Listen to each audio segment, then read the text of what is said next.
The intensive care unit at Chicago University Hospital breathed with the cold, rhythmic pulse of machines. It was a world painted in sterile whites and pale blues, where the only consistent sounds were the steady beep of heart monitors and the soft, mechanical sigh of ventilators. The air smelled of antiseptic, a clean scent that failed to mask the underlying tension of lives hanging by a thread. Long, polished corridors reflected the harsh fluorescent lights, creating an atmosphere of controlled, almost silent urgency. Nurses and doctors moved with a practiced economy of motion, their faces etched with a professional focus that bordered on exhaustion. Here, the profound, messy drama of human existence was stripped down to clinical data and vital signs, a stark contrast between the cold, precise technology and the fragile, silent battles being waged in every bed. It was a place where hope and despair coexisted in a delicate, unspoken truce. At the center of this controlled chaos was Eleanor Reed, the head nurse. At 42, with 2 decades of service in this very unit, she was the embodiment of its ethos, competent, unflappable, and meticulously controlled. Her dark hair was always pulled back into a severe, tight bun, not a single strand daring to escape. Her scrubs were immaculate, a shield of professionalism she wore like armor. Her face was a mask of calm neutrality, but her eyes told a different story. They were weary, shadowed by the countless tragedies they had witnessed, yet they remained incredibly sharp, trained to detect the faintest flicker on a monitor or the slightest change in a patient's pallor. She moved through the ward, not as a healer but as a master technician, ensuring the complex machinery of life support functioned perfectly. She cared for bodies, meticulously and flawlessly, but had long ago taught herself to avoid the souls within them. Her rounds brought her to the bed of Chloe Sullivan, a young woman who had been a resident of this sterile limbo for 4 long months. Lying motionless, a tube securing her airway, Chloe was a portrait of tragic serenity. Her pale skin seemed almost translucent under the clinical lights, and her long dark hair was fanned out across the white pillow, making her look like a sleeping princess from a grim fairy tale. She was the very picture of absolute vulnerability, her body governed by the machines that beeped and whirred around her. The only spark of warmth in the sterile alcove came from a small digital photo frame on the bedside table. It cycled through images of Chloe and a young man, Liam, their faces radiant with a happiness that felt like it belonged to another lifetime. Eleanor's gaze barely registered the photos as she began her routine check, her touch professional and impersonal. As Eleanor palpated Chloe's abdomen, her practiced fingers detected something unexpected, a subtle firmness, a slight distension not noted on her charts. Her logical mind immediately sought a clinical explanation, fluid retention, a minor complication, yet a deeper instinct stirred. To be thorough, she ordered an abdominal ultrasound. The image that appeared on the screen was not a complication. It was a life. The report was unequivocal and impossible. Chloe was approximately 5 months pregnant. The news detonated in the quiet order of the ICU. 4 months since the accident where Liam died. The math was a cold, brutal accusation of a crime committed within these very walls. Protocol demanded she report it, and as she picked up the phone, her professional detachment shattered.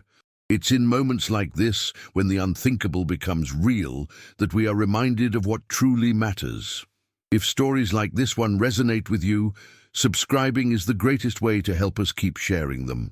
The official investigation began with the cold click of a detective's pen. Detective Miller was a man who saw the world in black and white, in evidence and suspects, and the sterile environment of the ICU suited his temperament. He moved through the ward with a quiet authority that set everyone on edge, his questions sharp and impersonal. The unit, once a sanctuary of healing, was transformed into a crime scene. Nurses who had worked side by side for years now exchanged wary glances, the air thick with an unspoken suspicion. Eleanor watched as Miller interviewed her staff, his gaze lingering on each of them, weighing their words, searching for a crack in their composure. In his eyes, Chloe was no longer a patient, she was a case file, a silent victim at the center of a sordid puzzle he was determined to solve. Soon after, Liam's parents arrived, their grief a palpable force that seemed to suck the air from the room. Mark and Sarah Sullivan were people hollowed out by loss, their faces etched with a pain so profound it was difficult to witness. When the hospital administrator, with Detective Miller present, informed them of Chloe's pregnancy, their sorrow fractured into something sharp and ugly. Disbelief gave way to a bitter, wounded anger. The son they knew, the man who had loved Chloe with every fiber of his being, could not be part of this story. Their pain, desperate for a target, landed on the one person who could not defend herself. Their accusations echoed in the small room, painting Chloe as a betrayer, her silent form a canvas for their devastating heartbreak. Eleanor found herself leaning against the cold tile of a staff bathroom, the Sullivans' heartbroken accusations ringing in her ears. The sterile scent of antiseptic did nothing to calm the storm brewing inside her. The case was no longer just a professional crisis. It had become a deeply personal one, prying open a wound she had long thought scarred over. A memory, sharp and vivid, flooded her mind. A small room in her own home, painted a soft, hopeful yellow. A tiny crib assembled by the window.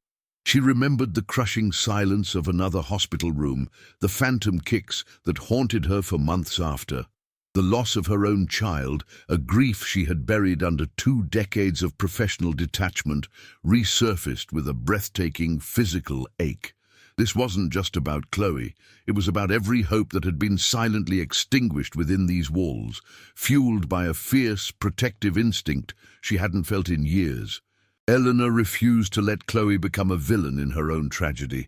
Her investigation began not with police reports, but with the small digital frame by the bedside. She spent her breaks watching the slideshow, a silent witness to a love story frozen in time. There was Chloe and Liam on a windswept beach, his arms wrapped around her as they laughed into the camera. There they were in a messy kitchen, dusted with flour, their smiles easy and genuine.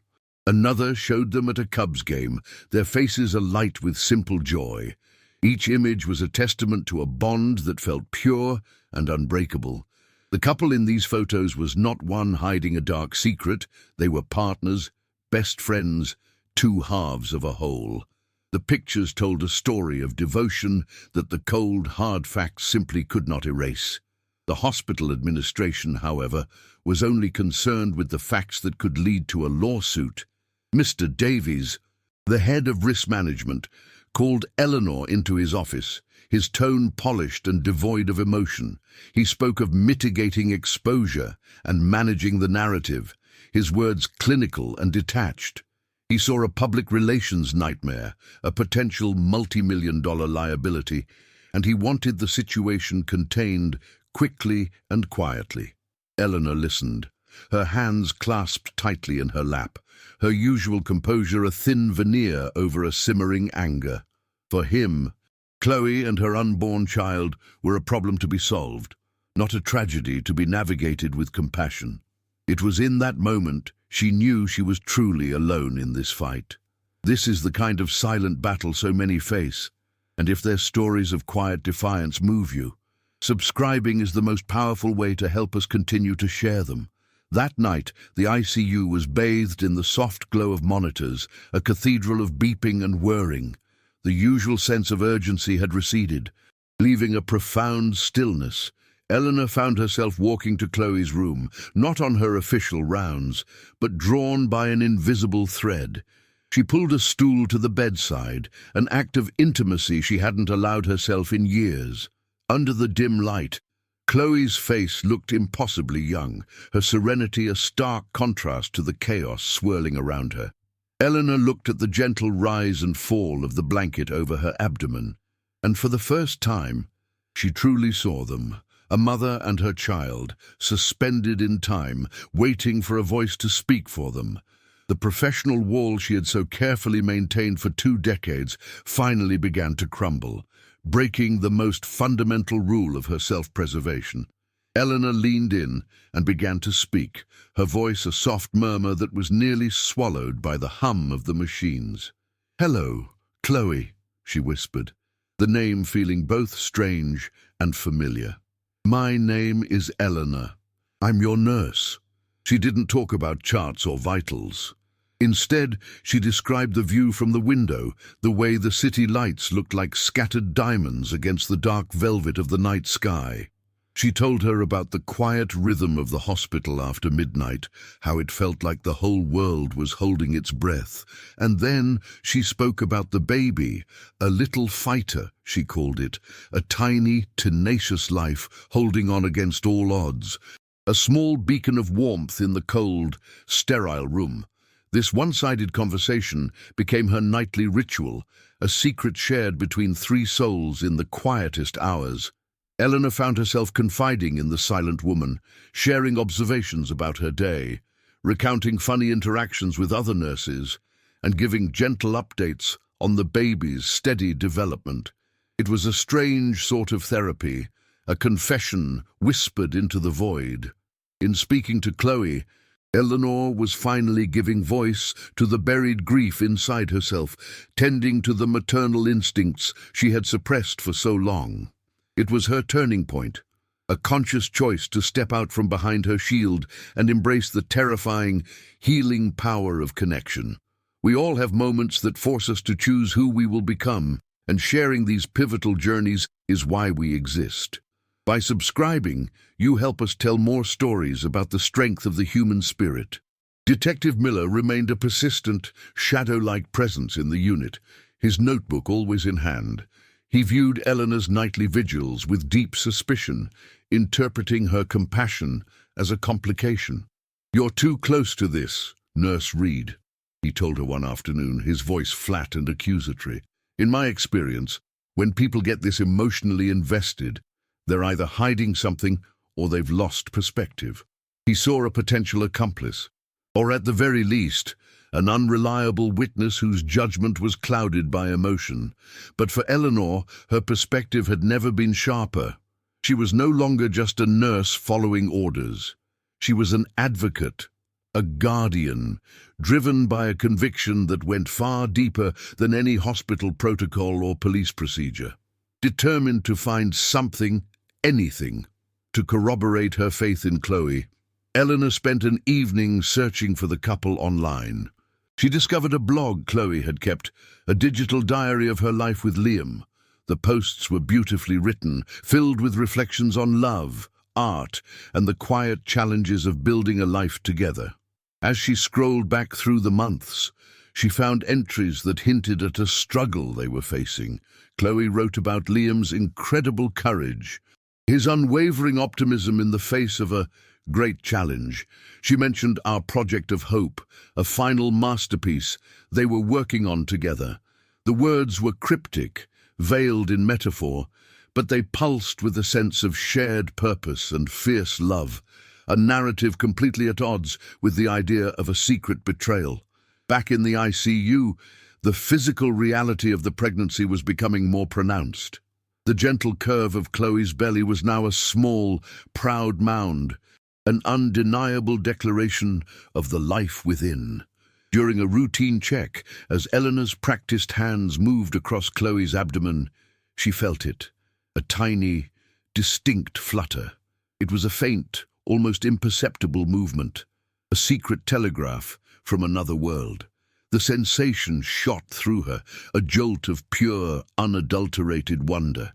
In that moment, all the noise, the police, the grieving parents, the hospital's anxieties, faded into irrelevance. This was not evidence in a crime. It was not a complication. It was a legacy, a promise, and Eleanor knew, with a certainty that settled deep in her bones, that she would protect it with everything she had. The atmosphere in the hospital grew heavier each day, thick with impending conflict. Liam's parents, desperate and angry, had retained a lawyer who was now making aggressive inquiries and threatening to take the story to the press. Mr. Davies from Risk Management was calling Eleanor daily, his voice strained, urging her to maintain professional distance. Meanwhile, Detective Miller informed her he was close to making an arrest, his investigation focusing on a night shift janitor with a minor criminal record. Eleanor felt the walls closing in, a single point of defense against a multi-fronted assault of grief, suspicion, and bureaucracy. The truth, she knew, was locked away in Chloe's silent mind, and she was terrified the wrong story would become permanent before Chloe ever had a chance to tell her own. The argument reached its crescendo in the small, crowded room. Detective Miller stood by the window, his notebook open, his expression grimly satisfied. "We have enough to bring him in for formal questioning," he stated, his words directed at Eleanor but intended for everyone. "The timeline fits. The opportunity was there." Across the bed, Sarah Sullivan sobbed, her husband's arm around her shoulders. Her grief had curdled into a raw, accusatory rage. How could she do this to him? "To us," she cried, her gaze fixed on Chloe's still form. After everything they were, how could she betray him like this? Eleanor stood her ground between them, a silent sentinel by the bedside.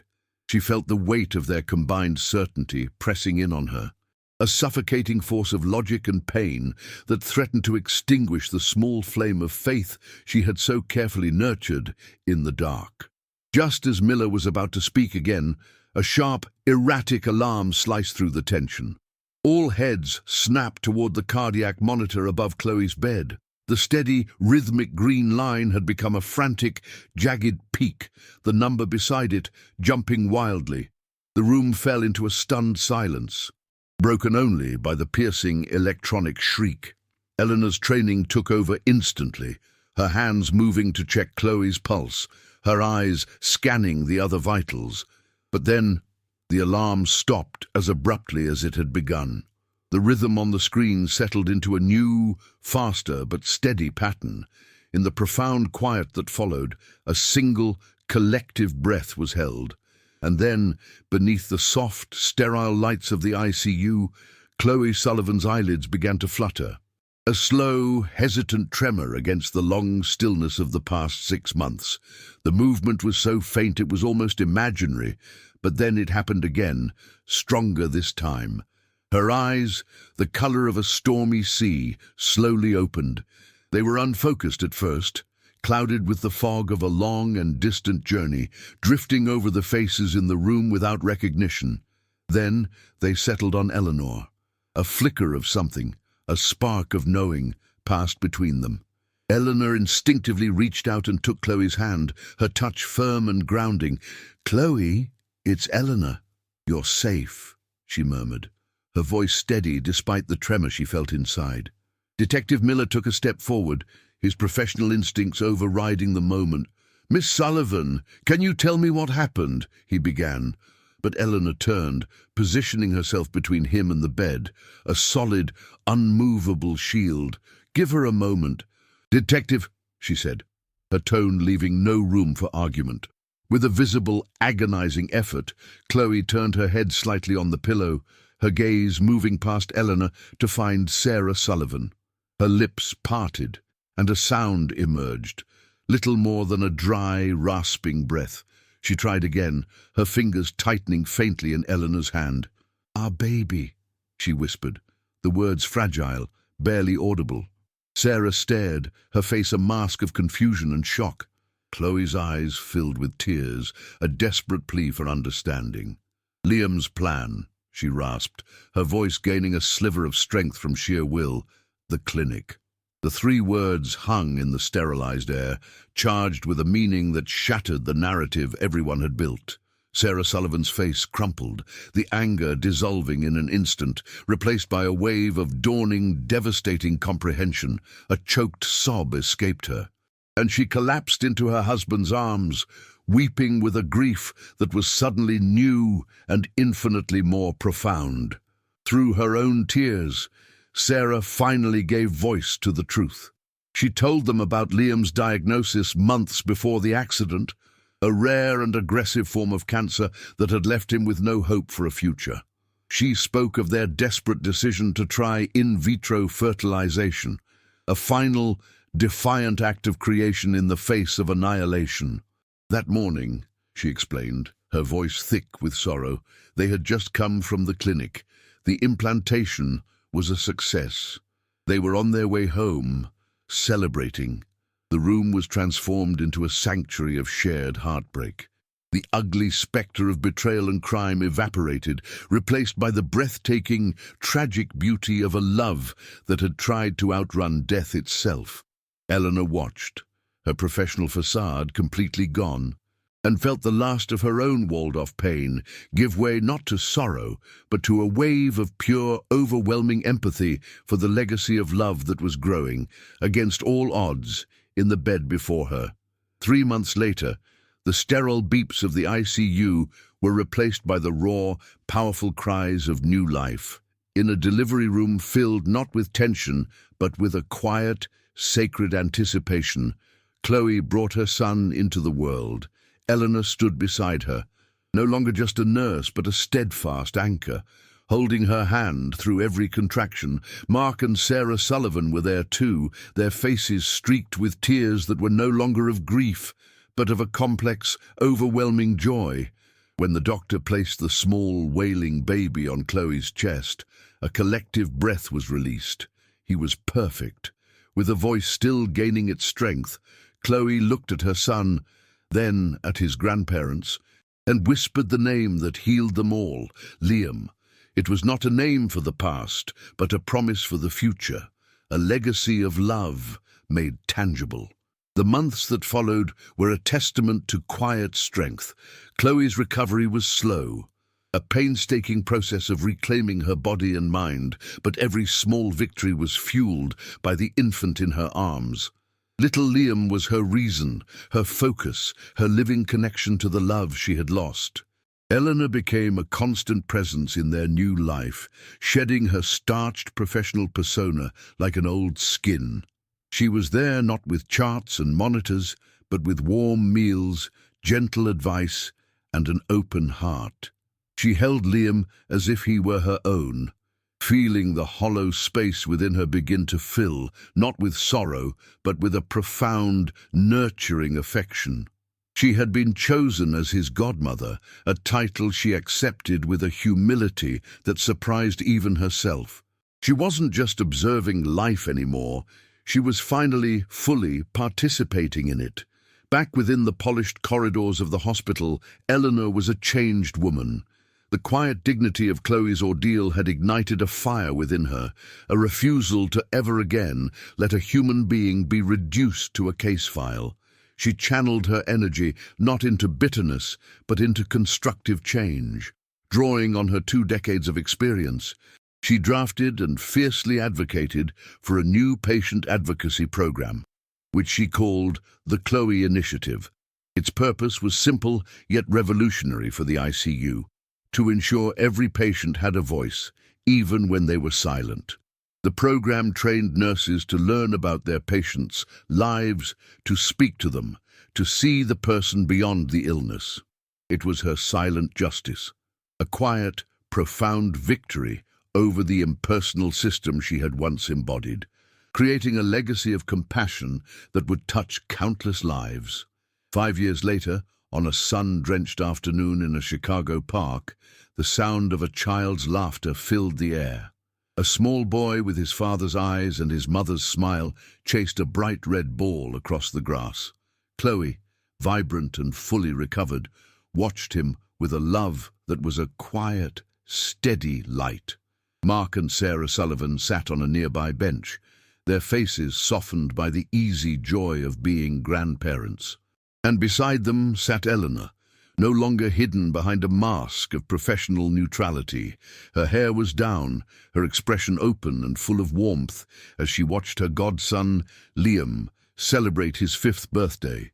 The journey from that sterile, hopeless ICU room to this celebration of life was a miracle forged in tragedy and rebuilt by connection. It's stories like this key of love that builds a future from the ashes of heartbreak that we are committed to sharing. Your subscription is what makes it possible for us to continue telling them.